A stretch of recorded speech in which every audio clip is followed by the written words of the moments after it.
নমস্কার বন্ধুরা, মিতার রান্নাঘরে আপনাদের সবাইকে স্বাগত। আজকে আমি এক ইউনিক স্টাইলের র্যাবিট সিঙ্গাড়ার রেসিপি নিয়ে হাজির হয়েছি। বেশিরভাগ সবাই দোকান থেকে কিনে বা বাড়িতে বানিয়ে সিঙ্গাড়া তো খেয়েছো, কখনো এই ধরনের র্যাবিট সিঙ্গাড়া বানিয়ে খেয়েছো? দেখতে যেমন সুন্দর, খেতেও অসম্ভব মজাদার।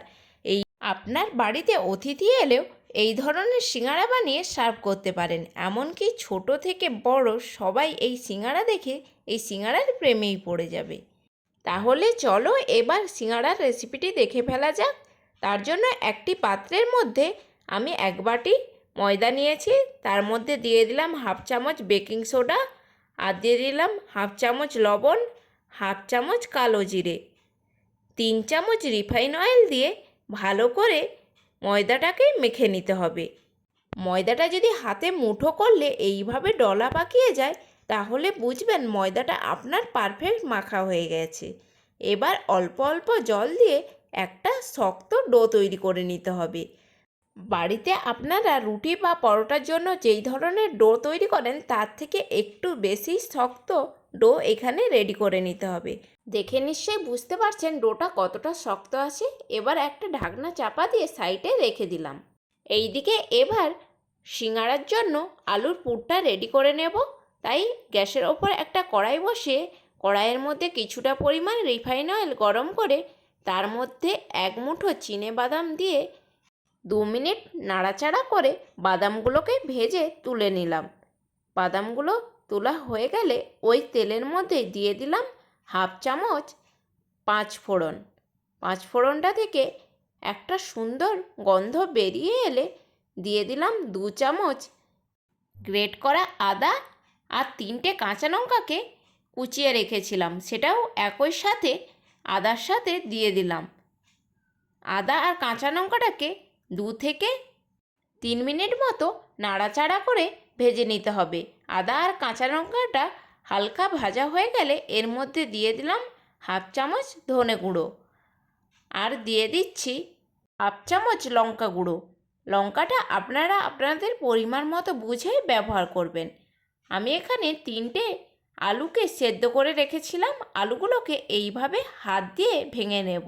সিঙ্গাড়ার আলু একেবারে ম্যাশ করলে ভালো লাগে না। সিঙ্গাড়াতে দেখবেন একটু গোটা গোটাই আলু থাকে, তাই আমি একেবারে ম্যাশ না করে হালকা এরকম ভেঙে নিচ্ছি। এইদিকে যে মশলাটা কষাতে রেখেছিলাম তার মধ্যে দিয়ে দিলাম 1/2 চামচ হলুদ গুঁড়ো, আর অল্প একটু জল দিয়ে 1 থেকে 1.5 মিনিট ধরে আরও একটু কষিয়ে নেব। মশলা থেকে তেল ছাড়তে শুরু করলে এই ভেঙে রাখা আলুগুলো এই মশলার মধ্যে দিয়ে দেব। আলুটা দেওয়ার পর হাতা দিয়ে ভালো করে মশলার সাথে মিক্সড করে নিতে হবে। এবার যে ভেজে রাখা বাদামগুলো রেখেছিলাম সেইটা দিয়ে দিচ্ছি, আর দিয়ে দিলাম 1/2 চামচ জিরে গুঁড়ো। ভালো করে আলুর সাথে বাদাম, জিরে আর মশলাটা মিক্সড করে নিতে হবে, আর দিয়ে দিলাম পরিমাণ মতো লবণ। 2 থেকে 3 মিনিট এইভাবেই গ্যাসের ফ্লেম মিডিয়ামে রেখে আলুটাকে নাড়াচাড়া করে যাব। 2 মিনিট পরেই রেডি হয়ে যাবে আলুর পুরটা। এইদিকে যে ময়দাটা সিঙ্গাড়ার জন্য মাখিয়ে রেখেছিলাম সেই ময়দাটা থেকে এরকম ছোট ছোট লিচি কেটে নেব। লুচির থেকে একটু বড় সাইজের আমি এখানে লিচিগুলো কেটে নিয়েছি। এবার লিচিটাকে একটা বেলনি নিয়ে বেলে নিতে হবে। লিচিটা বেলার সময় কোনো ধরনের ময়দা বা তেল এখানে ব্যবহার করা যাবে না। লিচিটা আমার এখানে বেলা হয়ে গিয়েছে। এইবারে ওপরের অংশটা এইভাবে একটু ছুরি দিয়ে কেটে নিতে হবে। দেখুন, বেশি বড় করে কিন্তু কাটবেন না, তাহলে র্যাবিটের কানগুলো ঝোলা ঝোলা হয়ে যাবে, তখন দেখতে ভালো লাগবে না। তাই এখানটায় যতটা ছোট করে কাটবেন র্যাবিটের কানগুলো কিন্তু ততটাই দেখতে সুন্দর হবে। ছুরি দিয়ে যে অংশটা কেটেছিলাম তার দুপাশে অল্প একটু জল দিয়ে লিচিটাকে মুড়ে নিচ্ছি। এই অংশগুলো কিন্তু আপনাদেরকে দেখেই বুঝে নিতে হবে, মুখে বলে বোঝাতে গেলে ভিডিওটা অনেক লং হয়ে যাবে। এরপর এই ফাঁকা অংশটার মধ্যে আমি আলুর পুর ভরে দিচ্ছি। আমার দেখুন নিচের দিকটা কিন্তু অনেকটাই ফাঁকা আছে। এই অংশটার মধ্যে অল্প অল্প জল দিয়ে লিচিটাকে এইভাবে মুড়ে নিতে হবে। মোড়ার পর হালকা আঙুলের চাপ দিয়ে এইভাবে মুড়ে নিতে হবে।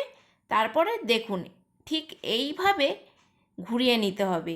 ঘোরানোর পর পিছনের এই দুটো অংশ একটু ভালো করে চেপে নিতে হবে, এইভাবে ঘুরিয়ে ঘুরিয়ে, না হলে ভাজার সময় এই অংশটা খুলে যেতে পারে। দেখুন এইভাবে চেপে নেবেন, আর কোনো খোলার চান্সই থাকবে না।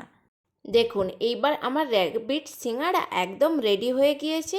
বানানো কিন্তু খুব বেশি শক্ত কাজ নয়, খুবই সহজভাবেই এইটা বানানো যায়। একবার ভালো করে দেখে নিলে বানানো কিন্তু খুব সহজ হয়ে যাবে। র্যাবিটের চোখ দেওয়ার জন্য আমি এখানে দুটো লবঙ্গ দিয়ে দিলাম এইভাবে। দেখুন র্যাবিটটা এবার দেখতে কতটা সুন্দর লাগছে। এইভাবেই আমি সমস্ত সিঙ্গাড়াগুলো রেডি করে নেব। সিঙ্গাড়াটা রেডি হয়ে গেলে কড়াইয়ের মধ্যে রিফাইন অয়েল গরম করে নিলাম। এইবার আর কি, শুধু এইবার গ্যাসের ফ্লেম মিডিয়াম টু লো ফ্লেমে রেখে উল্টে পাল্টে লাল করে ভেজে নিলেই রেডি হয়ে যাবে একদম নিউ স্টাইলের র্যাবিট সিঙ্গাড়া, যেটা দেখতেও যতটা সুন্দর, খেতে অসম্ভব মজাদার। একবার বাড়িতে অবশ্যই ট্রাই করে দেখবেন। এই রকম আরও নিত্য নতুন রেসিপি পেতে আমার পেজটিকে অবশ্যই একটি সাবস্ক্রাইব করে রাখুন।